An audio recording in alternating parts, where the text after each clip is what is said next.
오늘 저에게 주시는 하나님의 말씀은 요한복음 18장 1절에서 3절까지 말씀입니다. 예수께서 이 말씀을 하시고 제들과 함께 기드론 시내 건너편으로 나가시니 그곳에 동산이 있는데 제들과 함께 들어가시니라. 그것은 가끔 예수께서 제들과 모이시는 곳이므로 예수를 파는 유다도 그것을 알더라. 유다가 군대와 대제사장들과 바리새인들에게서 얻은 아랫사람들을 데리고 등과 횃불과 무기를 가지고 그리로 오는지라. 아멘. 하나님의 말씀입니다. 할렐루야.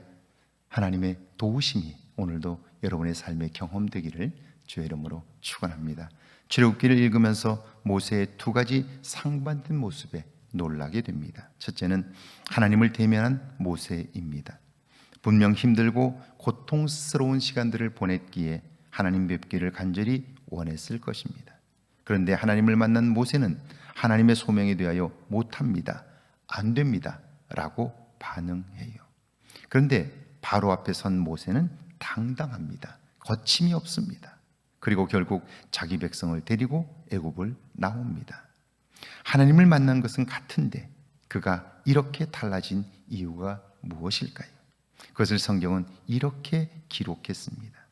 모세의 손에 하나님의 지팡이가 있었더라. 그 지팡이는 뱀이 되었던 지팡이입니다.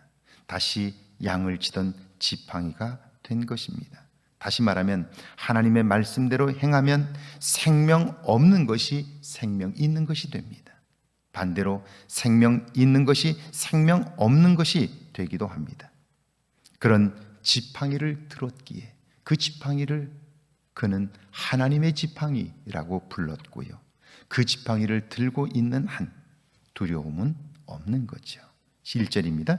예수께서 이 말씀을 하시고 제들과 함께 기드론 시내 건너편으로 나가시니 그곳에 동산이 있는데 제들과 함께 들어가시니라. 이제 십자가를 향한 발걸음이 시작되었습니다. 주저하거나 망설일 만도 합니다. 그런데 예수님의 발걸음은 거침이 없습니다. 제들과 함께 기드론 시내 건너편으로 나아갑니다. 그곳 동산에 제들과 함께 들어가십니다.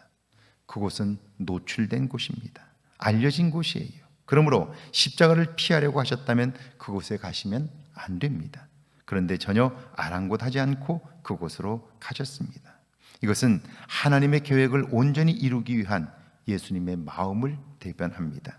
십자가의 길에 예수님은 흔들림이 없었던 거죠. 2절입니다. 그것은 가끔 예수께서 제자들과 모이시는 곳이므로 예수를 파는 유다도 그것을 알더라. 예수님은 그것을 유다도 알고 있음을 아십니다. 그런데 그것을 찾으신 이유가 뭘까요? 그것은 순응입니다. 순종이죠.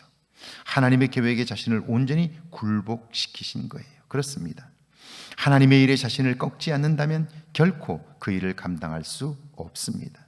만약 예수님께서 십자가의 고통에 집중했다면 그것으로 인하여 마음 아파할 어머니와 가족들, 제자들과 수많은 사람들만 생각하셨더라면 주저했을 거예요.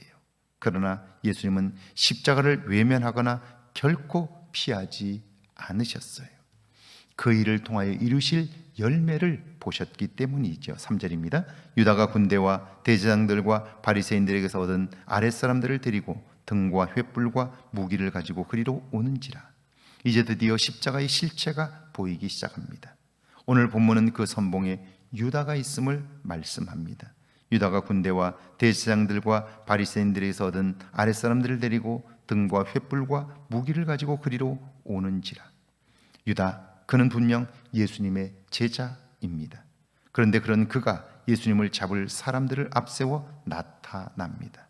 그걸 알고 계시는 예수님의 마음이 어땠을까요? 이것은 곧 우리도 우리의 마음이 온전히 예수님과 붙어 있지 않으면, 예수님이 내 안에, 내가 예수님 안에 있지 않으면 이런 모습이 될 수 있음을 말씀해 주고 있는 거죠. 오늘 하루 그분과 함께 동행하는 놀라운 은혜가 있기를 주의 이름으로 축원합니다. 함께 기도합니다. 우리에게 주어진 십자가에 대하여 흔들림이 없게 해달라고요. 내게도 유다와 같은 모습이 없는지 돌아보게 해달라고요. 함께 기도합니다. 주님, 우리에게 주어진 십자가에 대하여 흔들림이 없게 하옵소서. 내게도 유다와 같은 모습이 없는지 돌아보게 하셔서 하나님의 기쁨 되는 복된 하루가 되게 하옵소서.